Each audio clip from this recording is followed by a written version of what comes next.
As an artist, all you're doing is fucking communicating who you are. So the artwork is just like this other extension. The fine art is an extension. The mural is an extension. The photo is an extension. And like as an artist, there's this very selfish side of art. And I see it all over the place. You know, I see all these artists like doing their thing and it's like, oh, look at me. But really it's like, no, please look at them.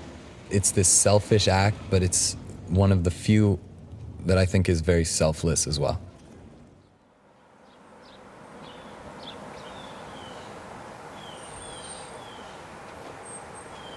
What's interesting is there are people who never had the opportunity to do what they want. Like my father grew up taking care of his entire family. And I think about that now I'm, you know, his son and I'm an artist and he loves my work and he understands it. But for a while, I don't think he thought I was gonna be anything. You know, he's gonna be like, the fuck are you, you know, okay, you're good at drawing, dude, but what is that? And I felt the same way.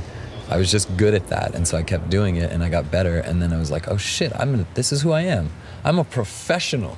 You know what I mean? I'm a fucking professional. And the more and more I get empowered by that and like realize I am a professional, I'm learning like true, you know, technique in my craft and like mastering it someday, you know?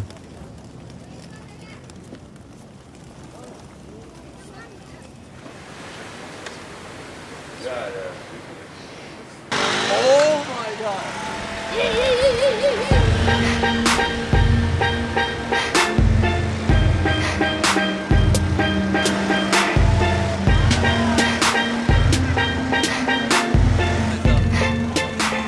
Just want to stay dry for one night. Basel is insane because if you can imagine, there's all these parties, everyone's here, like there are all these artists from all over the world here because they know all their other friends and artists are gonna be here and the world is watching, the collectors are here. There's all these parties, there's all these people, everyone wants to hang out, come here, do this, do that, but you're constantly like ditching someone or not picking up someone's call. But it's just fun, dude. If you let that shit go, like honestly, it's so great when your phone dies. Imagine a world where nothing is real, and what's real is fake, and what's fake is not what you think. This is the Miami Zone.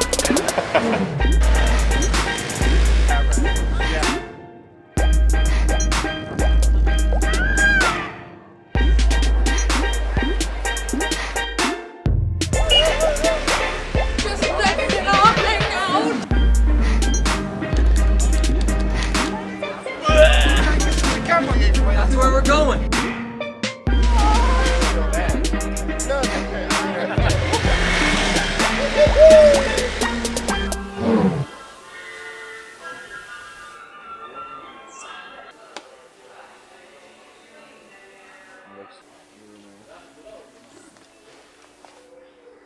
Yeah, definitely. Peace, brother. No, we played that game. Do a talk. No. Ow.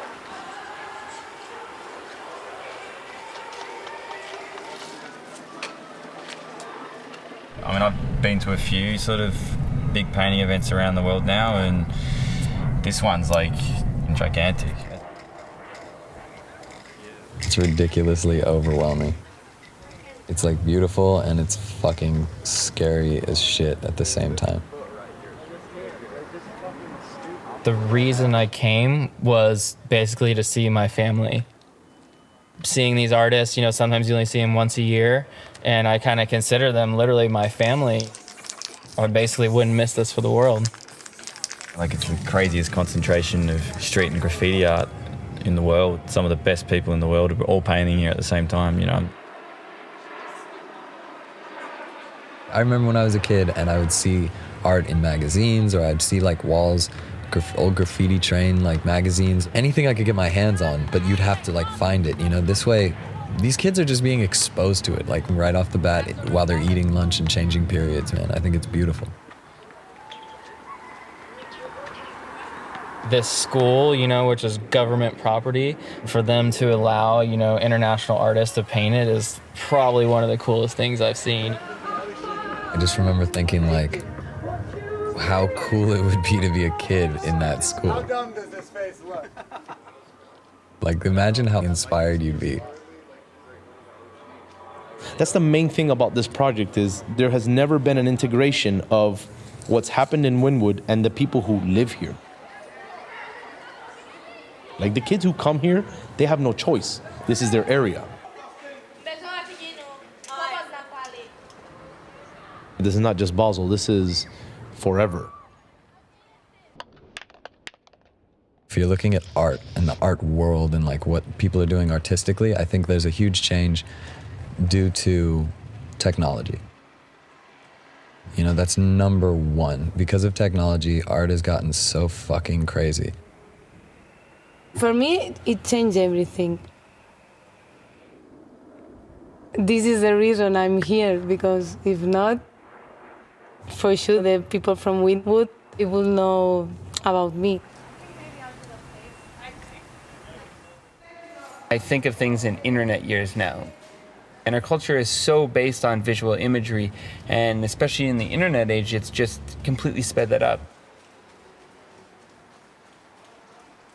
I mean, like, you look at music, you look at movies, television, it's like the public kind of dictates what gets successful. And artwork for the longest time has been fairly closed off to that. Like most museums, most galleries, they kind of curate and choose what gets shown, and they kind of filter artwork into the public realm. It's such a bizarre community because it's so faceless in so many ways. Like, you know of these people, and when you actually meet them, it's so bizarre to put a face to a name and to see what kind of person they actually are. And it's like, to be honest, most of the time I'm so pleasantly surprised at how humble and gracious and nice everyone is. Like, all these heroes that literally I've been looking up to for years. I definitely think now, more than ever, there's this great community of artists that's being created. There's all these festivals happening where people are not only coming to see music, they're coming to see art. And then people start understanding the work, and then people start listening to the fucking work. And that's a good thing.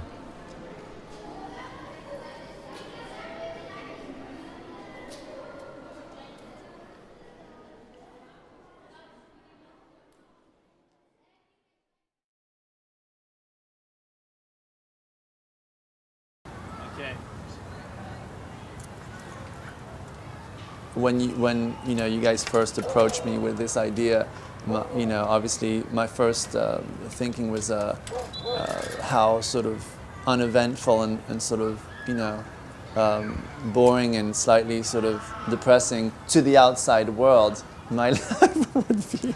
Like, I wish I was a painter and then I had like paint and stuff and like cool sort of jeans on with like a t-shirt with paint on it and like tattoos and maybe more of a beard and stuff.